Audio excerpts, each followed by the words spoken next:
NATO expansion. Is that a judgment you stand by? Right. I'll tell you what you don't know. I stood up in the European Parliament in 2014 and I said, and I quote, there will be a war in Ukraine. Why did I say that? It was obvious to me that the ever eastward expansion of NATO and the European Union was giving this man a reason to his Russian people to say they're coming for us again and to go to war. But you were echoing him. I was, sorry. You were echoing him. That's what Putin says. No. Sorry, I've been saying this actually since the 1990s. Ever since the fall of the wall. But hang on a second. We've provoked this war. It's, of course it's his fault. He's used what we've done as an provoked excuse. the invasion of Ukraine. Yes, and very interestingly, once again, 10 years ago when I predicted this, by the way, I'm the only person in British politics that predicted what would happen.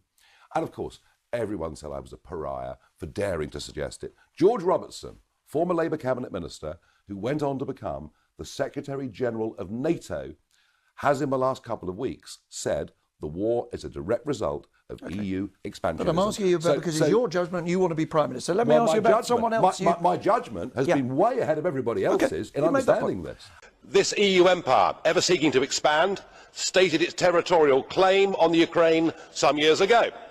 Just to make that worse, of course, some NATO members said they too would like the Ukraine to join NATO. We directly encouraged the uprising in the Ukraine that led to the toppling of the President Yanukovych, and that led, of course, in turn to Vladimir Putin reacting.